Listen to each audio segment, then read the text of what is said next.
যাচ্ছে গোপাল, যাচ্ছে গোপাল। আরে আমরা যেন মহারাজের কাছে ফেল না, কিছু একটা করতেই হবে। আমার মাথাটা গরম হয়ে যাচ্ছে। গোপালের মতন রাজসভার ময়লাকে যতক্ষণ না ফেলা যাচ্ছে ততক্ষণ আমার মাথা জ্বলন্ত কয়লা হয়েই জ্বলবে। পণ্ডিত মশাইয়ের মাথায় একটা বুদ্ধি আছে মন্ত্রী মশাই। আপনি যদি সেই অনুযায়ী উঁচির কাজ করেন তাহলে বেটা গোপালের কপালে দুর্গতির সীমা থাকবে না। এই কি বুদ্ধি, কি বুদ্ধি? আপনি বরং এই ব্যাপারে পণ্ডিত মশাইয়ের সাথে একবার আলোচনা করে নিন। আমি চলি, কেমন? আমি চলি। হ্যাঁ হ্যাঁ, এসো এসো এসো এসো।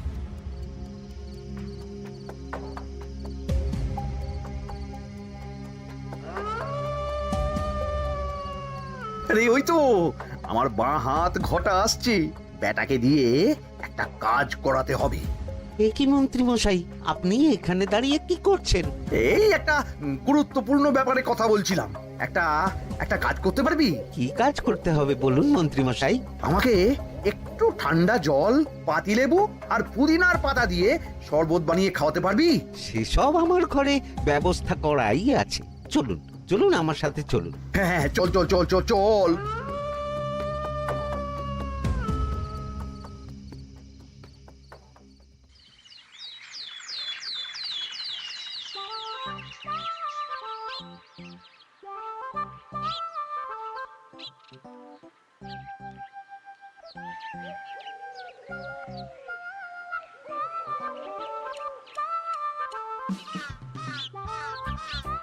কি ব্যাপার পণ্ডিত, এত গুম মেরে আছো কেন? সকাল সকাল গিন্নি খুব বকেছেন মনে হচ্ছে। গিন্নির বাক্য সুধায় কান ভরে গেছে, আর কিছুই কানে ঢুকছে না। আরে দাঁড়াও দাঁড়াও পণ্ডিত, দাঁড়াও জ্যোতিষী।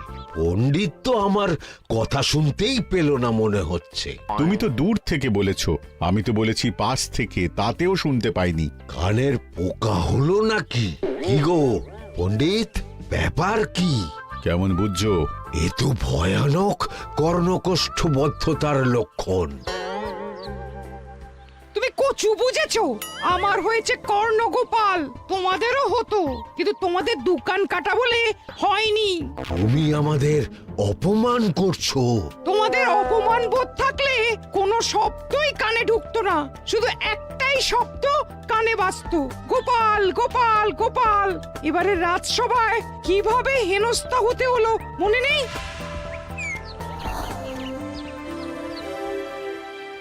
মহারাজ, একটা ভিক্ষা আছে। ভিক্ষার জন্য কৃষ্ণনগরের রাস্তাই সবচেয়ে উপযুক্ত জায়গা গোপাল, তুমি বরং সেখানেই যাও। মন্ত্রী, মন্ত্রী মশাই ঠিকই বলেছেন মহারাজ। যে যার নিজের জায়গা থেকে কথা বলে। কুকুর বলে ভৌ ভৌ, বেড়াল বলে মিউ মিউ, কাক বলে কা কা। মন্ত্রীর ভিক্ষার জায়গা কৃষ্ণনগরের রাস্তা, আর গোপালের ভিক্ষার জায়গা মহারাজ কৃষ্ণচন্দ্রের দুয়ার। বলো কি ভিক্ষা? বাড়িতে পুজো আছে মহারাজ, খরচা অনেক, কিছু ঋণ আবশ্যক। যদি 100 মোহর। ঋণ তোমাকে আমি দিতে পারবো না গোপাল। পুজো উপলক্ষে তোমাকে আমি 100 মোহর দিলাম। মহারাজ, আমিও ঠিক এই কথাটাই বলতে যাচ্ছিলাম।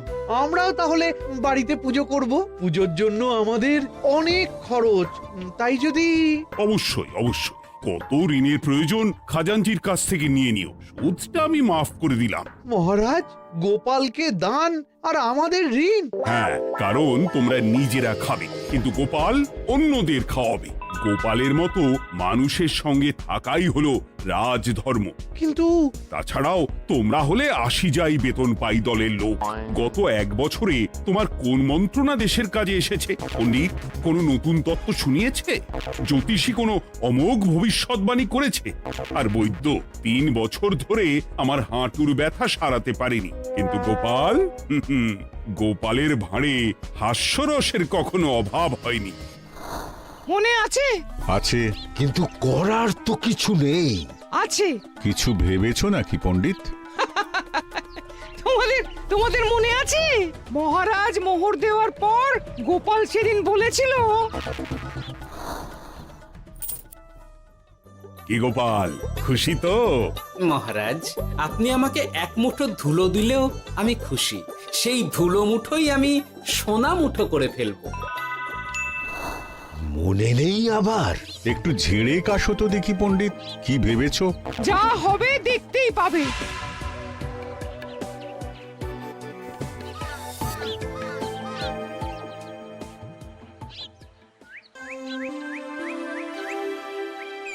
মহারাজের জয় হোক, মহারাজের জয় হোক। ওরে বাবা, এই যে সকাল সকাল চান করে ঠান্ডা লেগে গেল মনে হচ্ছে। মহারাজ, ওই কবি গান উপলক্ষে গত মাসটা আমি কৃষ্ণনগরের কোণে কোণে ঘুরে বেরিয়েছি। প্রজাদের মধ্যে একটা অসন্তোষ আমি লক্ষ্য করেছি মহারাজ। অসন্তোষ? আমি তো জানতাম আমার শাসনে প্রজারা সুখে আছে। সুখে তারা ভাসছে মহারাজ, কিন্তু একটাই অসুখ, তারা মহারাজের দর্শন পায় না। তারা মহারাজের পদধূলির জন্য আকুল হয়ে আছে, মহারাজের দর্শন পাওয়ার জন্য চাতকের মতো অপেক্ষা করছে। চিত্রকরকে দিয়ে চিত্র অঙ্কন করিয়ে বিলি করে দিলেই হলো।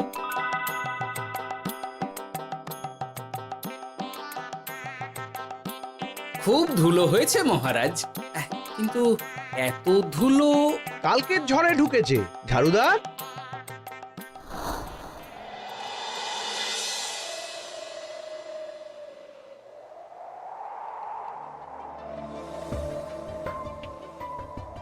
এই সুযোগ, রাজসভা ফাঁকা, এমন ঝড় যে পেয়াদারাও বাইরে নেই। কাজটা সেরে ফেল, বুঝলি?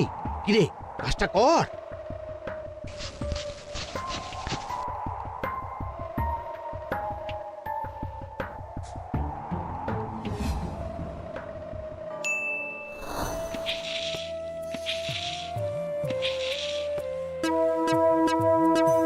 এত ধুলো! উফ, মহারাজ, কাল ঝড়টা বড় সাংঘাতিক হয়েছিল। তা বটে। আচ্ছা গোপাল, তুমি বলেছিলে মহারাজ তোমাকে এক মুঠো ধুলো দিলেও সেটা সোনা হয়ে যাবে। এখনো সেই কথাই বলছি। মন থেকে বলেছিলে না মহারাজকে তেল দেবার জন্য? তেল দেওয়ার দায়িত্বটা তো আপনি নিজের কাঁধেই নিয়ে ফেলেছেন। আমি যা বলি সত্যি বলি। আজ যদি এই 4 ঝুড়ি ধুলো মহারাজ তোমাকে উপহার দেন, তখনও একই কথা বলবে? নিশ্চয়ই। মহারাজ, গোপালকে এই 4 ঝুড়ি ধুলো দেওয়ার হুকুম হোক। কি গোপাল, আমি তোমাকে যদি এই ধুলোর ঝুড়িগুলো দিই, তা থেকে সোনা আসবে নাকি? আসবে মহারাজ, মোহরের বস্তা আসবে। যদি না আসে, আপনি বলুন। তোমাকে কৃষ্ণনগর ছেড়ে চলে যেতে হবে। রাজি?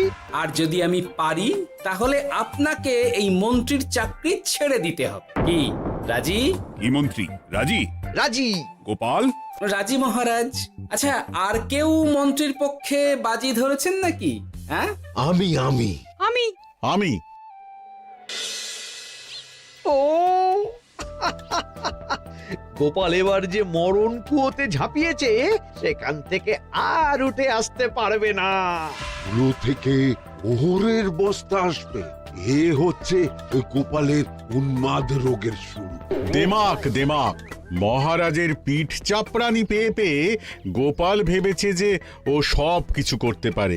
এবার শুধু সেই দিনটার অপেক্ষা, যেদিন গোপালকে উল্টো গাধায় চড়িয়ে কৃষ্ণনগর থেকে বার করে দেব। এতটা নিশ্চিন্ত হবেন না মন্ত্রীমশাই। গোপাল গোপাল কিন্তু হালকা কথা ছুঁড়ে দেওয়ার লোক নয়। কি বলতে চাইছো পণ্ডিত? ওই 4 ঝুড়ি ধুলো থেকে মোহরের বস্তা আসবে? না, তা বলছি না। অন্য জায়গা থেকেও তো মোহরের বস্তা আসতে পারে। তার সঙ্গে ধুলো মিলিয়ে দিলেই কেল্লাফতে। গোপালের নিশ্চয়ই কোনো পরিকল্পনা আছে। গোপালের সব পরিকল্পনার গোড়া মেরে রেখে দিয়েছি পণ্ডিত। ঘটা আছে গোপালের পেছনে, আর ঘটা আছে গোপালের বাড়ির পাহারা। লুকিয়ে কিচ্ছু করতে পারবে না। আরে ওই তো বটা আসছে। বেল্লিক, উল্লুক, তোকে আমি জল বিছুটি দেওয়াবো। গোপালকে ছেড়ে চলে এসেছিস কেন? এই ছেড়ে আসবো কেন মন্ত্রী মশাই?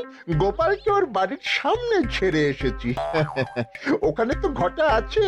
ও বড্ড ঘুরিয়েছে বেটা। কোথায় কোথায় গিয়েছিল গোপাল? 4 ঝুড়ি ধুলো নিয়ে বেটা বাড়ির উল্টো দিকে হাঁটা দিল। চললাম পিছু পিছু। যাচ্ছিল কোন দিকে? নদীর দিকে, কিন্তু গোপাল দাঁড়ালো যদুর বাড়ির সামনে। এই যদু হলো সেই লোক যে লোকজনের বাড়িঘর কেনা বেচা করে আর লোক ঠকায়। আগে রাজধানীতে থাকতো। বেটা রাজধানী থেকে এই কৃষ্ণনগরে পালিয়ে এসেছে, এখানেও লোক ঠকাচ্ছে, কিন্তু বেটা এত চালাক যে কিছুতেই ধরা যাচ্ছে না। এইরকম লোককে ধরাচ্ছে হাতে রাখা ভালো নয় কি মন্ত্রী মশাই? সে তো জানি, কিন্তু ওর ওপর মহারাজের কড়া নজর আছে। এখন ওর সঙ্গে সম্পর্ক রাখা খুব ঝুঁকি। যাই হোক, তারপর হ্যাঁ, তারপর যদু, যদু রে, গোপাল খুড়ো, আরে তুমি এখানে কি করছো? দেখতেই তো পাচ্ছিস ধুলো, তবে যে সে ধুলো নয়, মহারাজ কৃষ্ণচন্দ্রের পদধূলি। শুনিসনি বোধহয় এখন কৃষ্ণনগরে সবচেয়ে বেশি চাহিদা মহারাজের পদরেণুর। আচ্ছা, মহারাজের পদরেণু নিয়ে যাচ্ছ কোথায়? এই ছোট ছোট পুলিন্দায় ভরে কৃষ্ণনগরের প্রত্যন্ত জায়গায় যেখানে প্রজারা মহারাজের সাক্ষাৎ পায় না সেখানে বিক্রি করব। তোমার কি মাথা খারাপ? পায়ের ধুলো বিক্রি হবে? ওরে, গতবারে মাত্র 1 ঝুড়ি ধুলো 1000 মোহরে বিক্রি করেছিলাম, এবারে 4 ঝুড়ি। শোনো, তুমি আবার ঘুরে ঘুরে বিক্রি করবে কেন? তোমাকে আমি বরং 10 মোহর দিয়ে দিচ্ছি, তুমি আমাকে এগুলো দিয়ে দাও, আর বিক্রি করে যা হবে তোমাকে এই 40 ভাগ দিয়ে দেবো। ওই 10 মোহরে বদমাস যদুকে ধুলো বেচে গোপাল বাড়ির দিকে চললো। বাড়ির সামনে অব্দি পেছনে পেছনে গিয়ে তারপরে এই আপনাদের কাছে আসছি। বলিস কি রে, ধুলো বেচে 10 মোহর? ও মন্ত্রী মশাই, গোপাল তো একেবারে নাড়ি ধরে টান মেরেছে।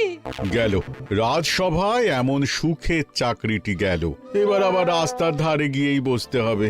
এবার নবাবের দরবারে জায়গা আছে কিনা খোঁজ করি গিয়ে। তাত্তেরি 10 মোহর আর 1 বস্তা মোহরের মাঝখানে অনেক রাস্তা, সেই রাস্তায় আমি লোক বসিয়ে রাখবো। আরে আরে, ওই তো তোমার ঘটা আসছে। এই, তুই গোপালের ঘরের পাহারা ছেড়ে এলি কেন? গোপাল নেই নেই নেই নেই নেই নেই।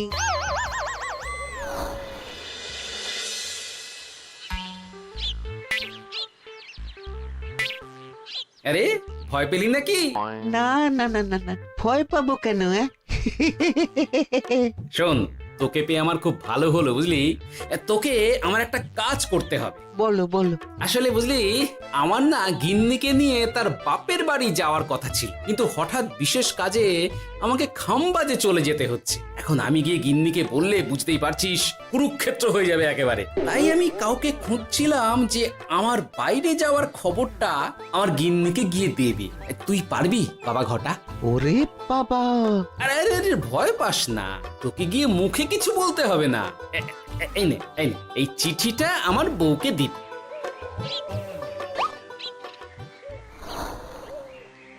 কৃষ্ণনগর ছেড়ে চুপি চুপি চলে যাচ্ছি, চালাকিটা দেখেছেন? ওসব চালাকি আমি তুড়ি মেরে উড়িয়ে দেব। কি করবেন? চারিদিকে আমি অশ্বারোহী গুপ্তচর পাঠাচ্ছি, গোপালকে কোনো চালাকি করতে দেব না।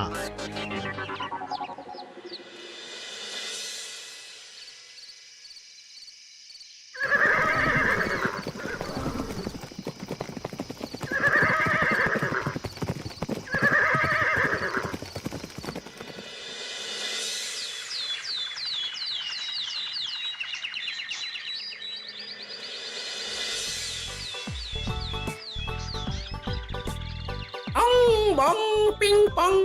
হ্যাঁ, ওরে বাপ রে, এ আবার কি বলে? মানে বুঝিতে পারিলে না?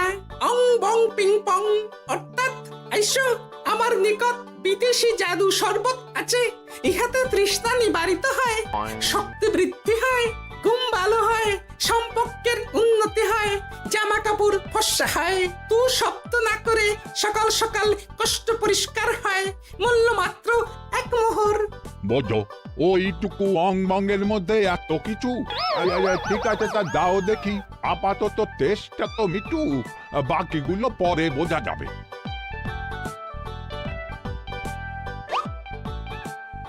আহা, বড় ভালো খেতে তো। ঠং ঠং অর্থাৎ শক্তি বৃদ্ধি হলো। হ্যাঁ, হ্যাঁ মনে হচ্ছে গায়ে যেন দুগুণ বল পাচ্ছি। কি হয়েছে ভাই? এ কে? এ ভিন দেশ থেকে জাদু শরবত নিয়ে এসেছে গো। জাদু শরবত? ভিনদেশ? একেবারে, হ্যাঁ, একেবারে বহু ভুজা শরবত। খেলে তেষ্টা যাবে, গায়ে জোর হবে, ঘুম হবে, সম্পর্ক ভালো হবে, জামা কাপড় ফর্সা হবে, সকালে হ্রাস করে পেটও পরিষ্কার হবে। সে কি? দাও গো ভাই, আমাকেও দাও। গুড় জল, সঙ্গে একটু ভাজা মশলা, আমচুর আর বিট নুন, শুদ্ধ দেশি জিনিস।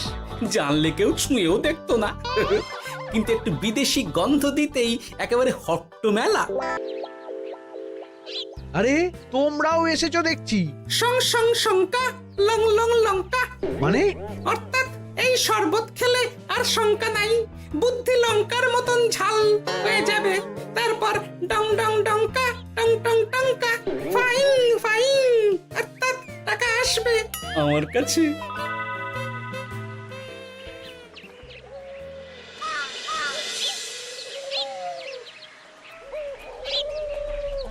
ঝপ ঝপ ছপাং, ভট ভট ফটাং।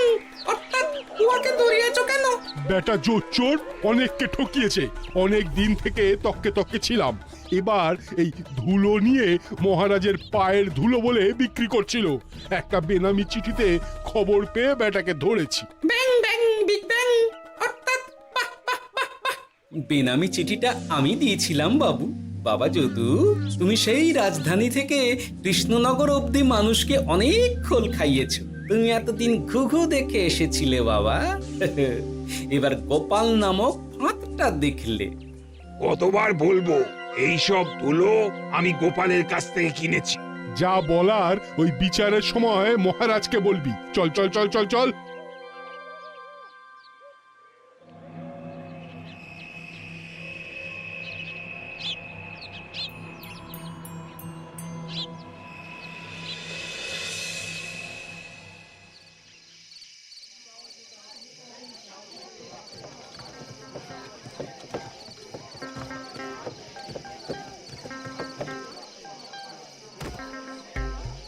ঝন্টু মন্টু ননাংফু। নাও ঠেলা। সাহেব বলে কি ফু দিয়ে দিতে হবে? কি বলছো সাহেব? বুঝতে পারছি না, কোথায় ফু দেব? ঝন্টু মন্টু ননাংফু। অর্থাৎ লবণ আছে? আছে আছে সাহেব আছে। কত লাগবে? ভান্ড ভরি আন্ডাকারি। অর্থাৎ যা আছে সব।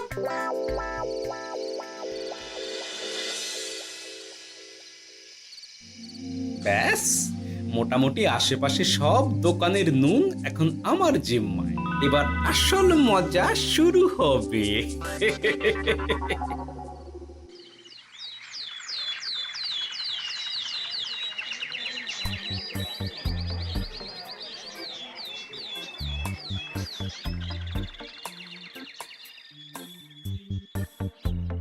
নুন আছে?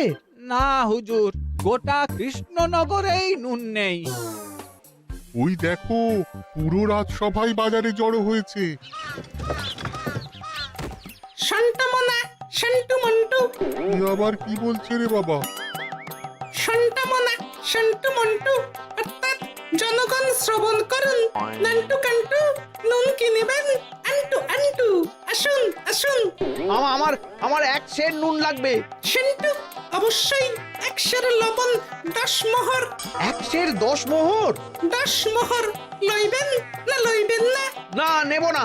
উত্তম উত্তম, গান্ডা পিণ্ডে ঢিসুম ঢিসুম। অর্থাৎ তাহা হইলে নুনের বদলে গৃহিণীর প্রহার ভক্ষণ করুন। আমাকে এক সের নুন দিন। আমাকেও আমাকেও। নুন ছাড়া বাড়ি ফিরলে গিন্নি ঘর ছাড়া করবে আমাকে।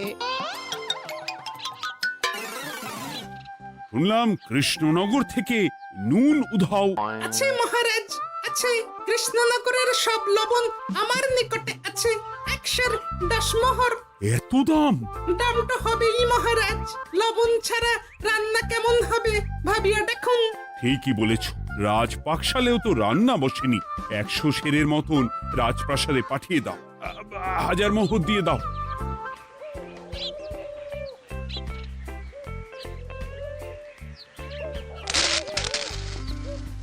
ব্যাস 1 বস্তা মোহর হয়ে গেছে। গোপাল, হ্যাঁ মহারাজ, গোপাল, যে 4 ঝুড়ি ধুলো থেকে 1 বস্তা মোহর রোজগার করেছে। ইয়া বাত! চলো রাজসভায়, পুরো গল্পটা শুনতে হবে। সকলেই এসো তাহলে রাজসভায়। কিন্তু মহারাজ, যারা বাজি হারলো তাদের তো চাকরি গেছে, তো তারা রাজসভায় যাবে কি করে? ঠিক ঠিক ঠিক বলেছ। আর যারা বাজি হারলো তারা বাদ, বাকিরা চলো। এই সেরেছে, গোপাল তো আবার বাজি মেরে দিল। ও মহারাজ, আমাদের দেখুন। ও মহারাজ, আমাদের দেখুন। ও মহারাজ। হ্যাঁ